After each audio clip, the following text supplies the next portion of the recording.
Sur un après-midi d'été de 1876, le tireur le plus redouté d'Amérique s'assit à une table de poker dans un saloon de Deadwood et fit quelque chose que personne ne l'avait jamais vu faire.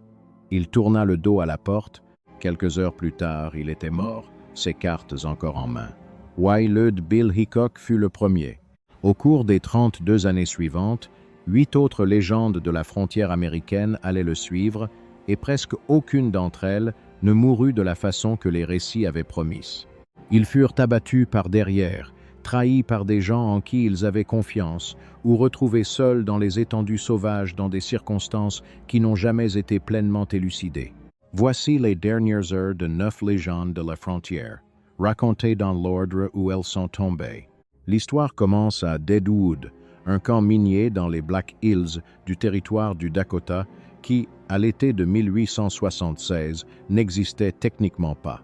La terre appartenait encore aux Lakota en vertu d'un traité, ce qui signifiait que Deadwood n'avait ni tribunaux légaux, ni gouvernement légal, et des milliers de chercheurs d'or qui étaient venus quand même. James A. Butler Hickok arriva en juillet avec un convoi de chariots qui comprenait son ami, Colorado Charlie Utter, et une jeune femme que l'histoire retient sous le nom de Calamity Jane. Hickok avait 39 ans. Ses jours de représentant de la loi au Kansas étaient derrière lui. Sa vue déclinait, dit-on, et il gagnait désormais sa vie aux tables de cartes. Il semble avoir pressenti quelque chose. Dans une lettre écrite à sa nouvelle épouse, Agnès, cet été, là, il lui confia que s'il ne se revoyait jamais, elle devait savoir qu'il avait murmuré son nom dans son dernier souffle. Les historiens débattent encore pour savoir s'il s'agissait d'une prémonition ou simplement de la façon dont un joueur de la frontière écrivait à une femme qu'il connaissait à peine. L'après-midi du 2 août, Hickok entra dans le saloon numéro 10 de Nuttall et Mann et rejoignit une partie de poker déjà en cours. Son habitude, connue de tous, était de s'asseoir dos au mur pour surveiller la salle. Ce jour-là, la place contre le mur était occupée par un joueur nommé Charlie Rich, et quand Hickok demanda à échanger 2 fois selon certains récits, Rich refusa. Hickok s'assit quand même, face au bar, le dos tourné vers l'entrée arrière. Quelque temps après 16 heures, un vagabond nommé Jack McCall entra, longea le bar, se glissa derrière Hickok et tira une seule balle dans l'arrière de sa tête. La balle traversa, ressortit par la joue et se logea dans le poignet d'un capitaine de bateau à vapeur assis de l'autre côté de la table. Hickok mourut sur le coup. Sur la table devant lui se trouvaient 2 as noirs et 2 8 noirs, la main que les joueurs appellent depuis lors la main du mort. La 5e carte fait l'objet de débats depuis 1 siècle et demi, et honnêtement, personne ne sait. Ce qui suivit en dit long sur Deadwood. Un jury de mineurs, constitué dans une ville sans aucune autorité légale, entendit McCall affirmer que Hickok avait tué son frère, délibéra et le laissa partir. Ce n'est que lorsque McCall se vanta du meurtre dans le Wyoming qu'il fut de nouveau arrêté, rejugé devant un vrai tribunal et pendu en 1877. Le premier procès ne comptait tout simplement pas, parce que légalement, Deadwood elle-même ne comptait pas. La question qui persiste est plus silencieuse que le meurtre. Pourquoi l'homme le plus vigilant de la frontière accepta-t-il le seul siège qu'il avait passé toute sa vie à refuser? 2 ans plus tard, et 1600 km plus au sud, un Texan de 26 ans nommé Sam Bass était l'homme le plus recherché de l'État. En 1877, son gang avait attaqué un train de la Union Pacific à Big Springs, dans le Nebraska, et s'était enfui avec 60 000 $ en pièces d'or fraîchement frappées, l'un des plus gros butins de l'époque. Bass dépensa cet or généreusement à travers le nord du Texas, et quelque chose d'inhabituel se produisit. Des fermiers et de petits éleveurs, pressurés par les chemins de fer et les banques, se mirent à le couvrir. Des groupes de poursuivants chassèrent Sam Bass à travers les bois pendant des mois et revinrent les mains vides. Alors, les Texas Rangers cessèrent de le poursuivre et choisirent d'infiltrer le gang. Un membre de la bande nommé Jim Murphy, confronté à des accusations fédérales, accepta de devenir informateur en échange de clémence, et en juillet 1878, il chevaucha avec le gang en direction de la ville de Round Rock, envoyant des lettres en avant tout au long du trajet. Le plan était de repérer la banque du comté de Williamson. L'après-midi du 10 à 9 juillet, Bass et 2 compagnons entrèrent dans un magasin sur la rue principale de Round Rock pour acheter du tabac. Des rangers et des adjoints étaient déjà disséminés dans la ville. Un adjoint du shérif nommé A.W. Grimes s'approcha des étrangers, probablement pour les interroger sur les pistolets sous leur manteau, et fut abattu sur place. La rue explosa. Dans la fusillade qui s'ensuivit, le hors-la-loi Seaburn Barnes fut tué sur le coup et Bass fut touché à la main puis dans le dos alors qu'il essayait d'atteindre les chevaux. Son jeune partenaire Frank Jackson tint les tireurs en respect, hissa Bass sur la selle et le fit sortir de la ville. Les Rangers trouvèrent Bass le lendemain matin, assis sous un arbre au nord de Round Rock, seul, demandant de l'aide. Il avait dit à Jackson de se sauver lui-même. Pendant 2 jours, les hommes de loi interrogèrent le hors-la-loi mourant sur ses associés et sur ceux qui l'avaient protégé, et Bass ne leur donna rien.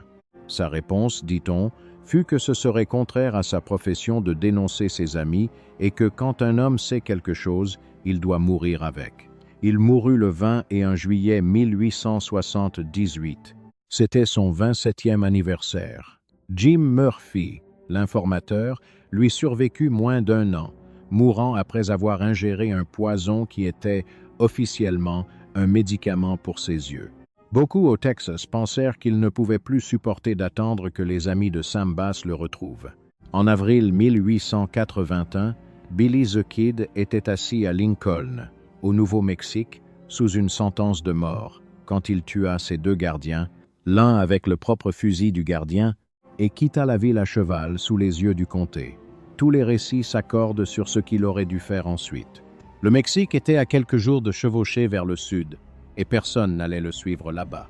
Au lieu de cela, le Kid revint rôder vers Fort-Semeneur, un ancien poste militaire délabré sur la rivière Pecos, où il avait des amis, des balles et, selon la plupart des récits, une fiancée. Il resta pendant des semaines à portée du territoire même qui le traquait. Le shérif Pat Garrett, qui l'avait déjà capturé une première fois, entendit les rumeurs et, dans la nuit du 14 juillet, chevaucha jusqu'à Fort-Semeneur avec 2 adjoints pour interroger Pete Maxwell, un éleveur qui connaissait tout le monde dans le campement. Vers minuit, Garrett s'assit dans l'obscurité de la chambre de Maxwell, le réveillant discrètement, et c'est ici que l'histoire bascule à cause d'un morceau de viande suspendu. Billy, chez un ami non loin, avait eu faim. Il prit un couteau de boucher pour couper de la viande d'une carcasse pendue sous le porche de Maxwell et s'y rendit, tête nue et en chaussettes. Sur le porche, il faillit tomber sur les adjoints de Garrett, 2 inconnus, et au lieu de fuir, il recula à travers l'embrasure de la porte jusque dans la chambre plongée dans le noir, demandant en espagnol « Quién es? Quién es? Qui est-ce » Garrett, assis au chevet du lit, reconnut la voix, dégaina et tira 2 fois. La première balle atteignit le Kid juste au-dessus du cœur. Il était mort en quelques instants, à 21 ans. Presque immédiatement, les questions commencèrent. L'adjoint John Poe, qui se tenait dehors, écrivit plus tard qu'il doutait que l'homme mort ait été armé d'autre chose que le couteau, bien que le récit de Garrett lui attribuât un revolver.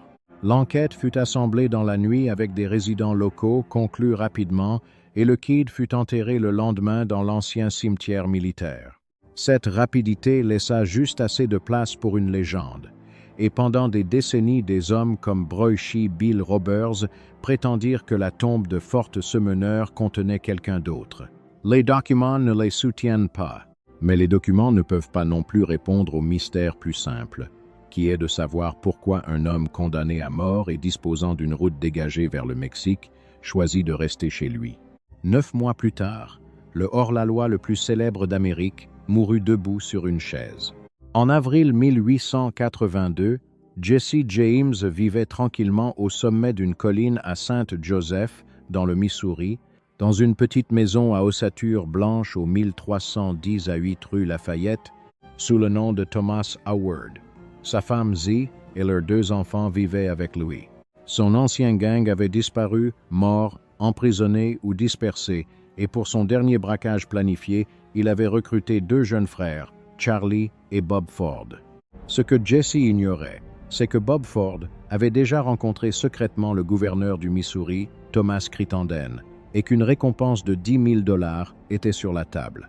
Au matin tiède du 3 avril, les trois hommes prirent le petit déjeuner pendant que Jesse lisait le journal. On y rapportait que son ancien complice Dick Little s'était rendu et collaboré avec la justice, un fait que les Ford savaient et n'avaient pas mentionné. Bob Ford raconta plus tard que Jesse était devenu silencieux en lisant la page, et les frères furent convaincus qu'il venait d'être découvert. Alors Jesse fit quelque chose que personne n'a jamais pleinement expliqué. Il se leva, remarqua qu'il faisait chaud et retira son manteau. Et parce qu'un voisin de passage pourrait voir à travers la fenêtre, il déboucla ses 2 revolvers, des armes qu'il portait même à l'intérieur de sa propre maison, et les posa sur le lit. Il remarqua un cadre accroché au mur, de travers et poussiéreux, tira une chaise et monta dessus pour le redresser. Bob Ford dégaina et lui tira dans l'arrière de la tête, derrière l'oreille droite, à quelques pas de distance. Jesse James mourut sur le plancher de son salon à 34 ans, tandis que sa femme accourait de la cuisine. Les Ford télégraphièrent au gouverneur pour réclamer leur récompense, furent inculpés de meurtre au 1er degré, plaidèrent coupables, furent condamnés à la pendaison et furent graciés, le tout en l'espace de quelques semaines. L'arrangement était aussi évident que cela. Aucun des 2 frères n'échappa à ce moment. Charlie, malade et hanté, mit fin à ses jours en 1884. Bob tourna pendant des années, rejouant le meurtre sur scène devant des publics qui le haïssaient de plus en plus, et en 1892, il fut abattu dans son propre saloon sous tente à Clyde, dans le Colorado. La question non résolue reste dans ce salon. Certains historiens lisent le comportement de Jesse ce matin-là comme de la pure routine.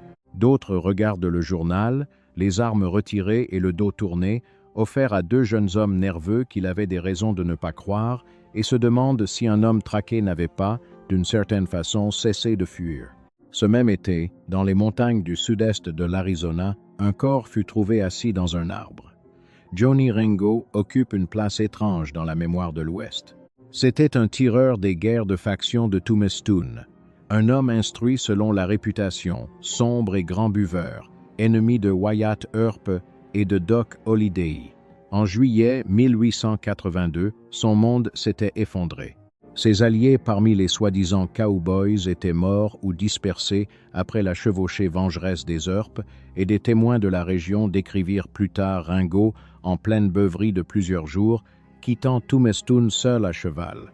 Le 14 juillet, un charretier le trouva dans le canyon de West Turkey Creek, dans les montagnes Chiricahua, assis dans la fourche d'un grand chêne, comme s'il s'était installé pour se reposer.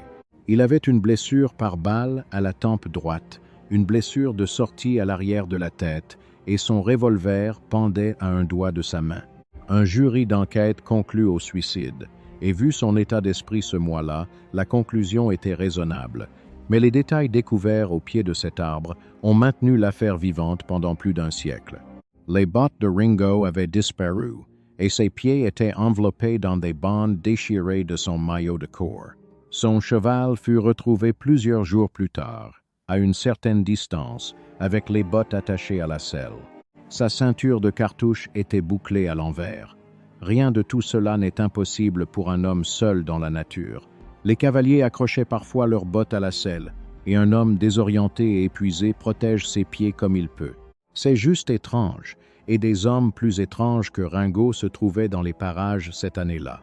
Buckskin Frank Leslie, un tireur de Tumestoon, se serait vanté du meurtre des années plus tard. Des décennies après, des récits attribués au cercle de Wyatt et Earp prétendirent que Earp était revenu discrètement en Arizona et avait fait le coup lui-même, une histoire que la plupart des historiens considèrent comme une légende venant polir une autre légende. La vérité est qu'aucune preuve n'a jamais invalidé la conclusion du jury d'enquête et qu'aucune explication n'a jamais permis de faire coïncider tous les détails de manière satisfaisante. Johnny Ringo reste ce qu'il était ce matin de juillet, un homme trouvé seul au pied des montagnes, gardant sa réponse pour lui. Les faits intacts et les mythes clairement identifiés. Nous passons maintenant d'un canyon d'Arizona à une chambre de malade dans le Colorado. Doc Holliday, a toujours dit qu'il s'attendait à mourir d'une balle, et il traitait cette attente presque comme un plan. John Henry Holliday était un dentiste de Géorgie, doté d'une éducation classique, qui était parti vers l'ouest dans les années 1870 parce que la tuberculose détruisait ses poumons et l'air sec était le seul remède que quiconque pouvait offrir. Il se fit sa réputation aux tables de jeu et dans les fusillades, plus célèbrement aux côtés des Heurpohos, quai Corral à Tumestun en 1881. À travers tout cela, la maladie suivait son propre calendrier. En mai 1887, Holliday s'était rendu à Glenwood Springs, dans le Colorado, une ville thermale dans les Rocheuses célèbre pour ses immenses sources chaudes, espérant que les eaux sulfureuses soulageraient ses poumons défaillants. Le XIXe siècle croyait en ces vapeurs. La médecine moderne suggère qu'elles ont probablement aggravé l'état d'un tuberculeux. Au fil de l'été et de l'automne, il déclina régulièrement, et pendant ces 57 derniers jours, il fut confiné au lit à l'hôtel Glenwood, oscillant entre lucidité et délire, soigné par le personnel de l'hôtel et, selon certains récits, soutenu par de petites doses du whisky qui avait accompagné toute sa vie d'adulte. Au matin du 8 novembre 1887, l'histoire raconte qu'il se réveilla le regard clair, demanda un verre de whisky. Le but regarda ses pieds nus et dit « C'est drôle », puis il mourut. Il avait 36 ans. La plaisanterie, telle que la légende l'explique, c'est qu'un homme qui avait passé 15 ans à courtiser la mort dans les saloons mourait dans un lit, sans ses bottes. C'est une fin parfaite, et c'est exactement pour cela qu'elle mérite un examen attentif. La phrase n'apparaît pas dans les comptes rendus de journaux de sa mort cette semaine-là. Elle surgit dans des récits ultérieurs, et le journal local rapporta qu'il avait été en grande partie délirant vers la fin. Alors ces fameux derniers mots sont « peut être vrai » ou « peut être que l'Ouest écrivait déjà son propre scénario. Ce que les archives confirment est, à certains égards, plus triste et plus humain. Le joueur le plus redouté de la frontière mourut paisiblement, loin de la Géorgie, entouré d'étrangers, et fut enterré au cimetière Linwood, sur la colline au-dessus de la ville, dans une tombe dont l'emplacement exact fut mal enregistré et demeure incertain à ce jour. Même dans la mort, Doc Holliday laissa la ville dans l'incertitude. La seule femme de cette liste mourut sur une route boueuse en territoire indien et son meurtre ne fut jamais élucidé. Belle Stair avait été rendue célèbre par les journaux et les auteurs de romans à 4 sous le titre de « La reine des bandits », un titre qui exagérait une carrière criminelle réelle mais modeste.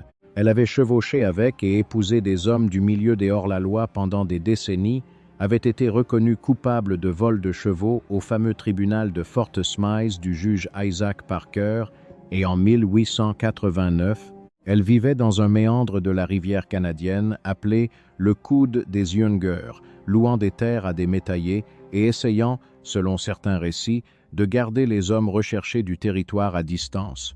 Le 3 février 1889, 2 jours avant son 41e anniversaire, Belle rentra à cheval de chez un voisin près de Eufaula. À l'angle d'une clôture le long de la route, quelqu'un attendait avec un fusil de chasse. La première décharge la frappa dans le dos et la fit tomber de selle. La seconde fut tirée dans son cou et son visage alors qu'elle gisait sur la route. Son cheval rentra seul, ce qui permit à sa fille Pearl de comprendre qu'il fallait partir à sa recherche. La liste des suspects se constitua presque immédiatement, et elle ne s'est jamais raccourcie. Le premier était Edgar Watson, un fermier locataire à qui Belle avait loué des terres avant d'apprendre qu'il était recherché pour meurtre en Floride. Elle avait annulé l'arrangement, et certains dirent qu'elle avait laissé entendre qu'elle connaissait son passé. Le meurtre eut lieu près de chez lui, et il fut arrêté et jugé, mais les preuves étaient minces et il fut acquitté. Watson repartit en Floride, où des années plus tard il fut lui-même abattu par ses propres voisins, soupçonné d'une série de meurtres. Le deuxième suspect était le propre fils de Belle, Eddie Ride, un jeune homme perturbé qu'elle aurait fouetté peu avant sa mort à cause d'un cheval maltraité. Le troisième était son mari Jim July, dont l'insistance à poursuivre Watson en justice parut à certains observateurs un peu trop énergique. Personne ne fut jamais reconnu coupable. Pearl enterra sa mère au coude des Younger, sous une pierre tombale gravée d'une cloche, d'une étoile et de sa jument préférée, et la route au coin de la clôture garda son secret. Des 9 morts de cette histoire, celle de Bellstar est la seule où toutes les pistes s'arrêtent tout simplement. En 1895, John Wesley Hardin était quelque chose que la frontière n'avait jamais vu auparavant, un tueur légendaire avec une licence de droit. Hardin était, de façon plausible, l'homme le plus meurtrier de toute l'époque. Il revendiquait 42 meurtres dans l'autobiographie qu'il était en train d'écrire, et même les historiens sceptiques lui en attribuent plus de 20, commencés dès son adolescence pendant la Reconstruction au Texas. Il avait passé près de 10 à 7 ans à la prison de Huntsville, avait étudié le droit entre ses murs et en était sorti en 1894 en homme gracié, brièvement déterminé à vivre respectablement. Cela dura environ 1 an. Hardin ouvrit un cabinet d'avocats à El Paso, la dernière ville véritablement sauvage du Texas, et retomba dans le jeu l'alcool et une liaison publique avec une cliente, la femme d'un hors-la-loi, une femme nommée Beulah Morose. Quand un vieux constable nommé John Selman l'arrêta en août, Hardin proféra des menaces bruyantes contre Selman dans toute la ville, et El Paso attendit de voir ce qui allait se passer. Le soir du 10 à 9 août 1895, Hardin se tenait au bar du saloon de l'Acme, lançant les dés avec un épicier local nommé Henry Brown. Ces derniers mots rapportés portaient sur la partie « Brown, t'as 4-6 à battre ». Derrière lui, John Selman franchit l'embrasure de la porte et lui tira dans l'arrière de la tête, puis tira de nouveau alors qu'il gisait au sol. La défense de Selman au procès fut remarquable. Il affirma avoir vu Hardin le surveiller dans le miroir derrière le bar, ce qui faisait du tir un acte de légitime défense face au tireur le plus rapide du Texas. La question du miroir fait débat depuis lors, car si Hardin l'avait vu, il ne fit rien, et s'il ne l'avait pas vu, Selman avait tiré dans le dos tourné d'un homme désarmé. Le jury ne put se mettre d'accord, et avant que Selman puisse être rejugé, l'histoire le rattrapa lui aussi. En avril 1896, il fut abattu dans une ruelle d'El Paso par l'homme de loi George Scarborough, après une dispute portant, entre autres, sur le meurtre de Hardin. 4 ans plus tard, Scarborough fut mortellement blessé dans une fusillade avec des hors-la-loi, le jour anniversaire de celui où il avait tué Selman. À El Paso, on remarqua la date. La frontière se refermait, et les hommes qui l'avaient rendue dangereuse semblaient s'éliminer les uns les autres avec elle. Ce qui ramène l'histoire à son point de départ, ou presque, car le dernier des 9 est l'homme qui tua Billy the Kid. La récompense de Pat Garrett, pour avoir mis fin à la plus célèbre chasse à l'homme de l'histoire du Nouveau-Mexique, se révéla être un long et lent déclin. La célébrité ne se convertit jamais en fortune. Il écrivit un livre sur le Kid qui se vendit mal, obtint et perdit des postes, accumula des dettes, se querella avec ses voisins, et en 1908, il était un éleveur en difficulté dans les montagnes Oregon à l'extérieur de Las Cruces, sur une terre liée par un bail qu'il regrettait. Il avait loué son ranch à un jeune cowboy nommé Wayne Brazel, et Brazel l'avait rempli de chèvres, plus d'1 millier, ce qui sabotait chaque tentative de Garrett pour vendre la terre à des éleveurs de bétail.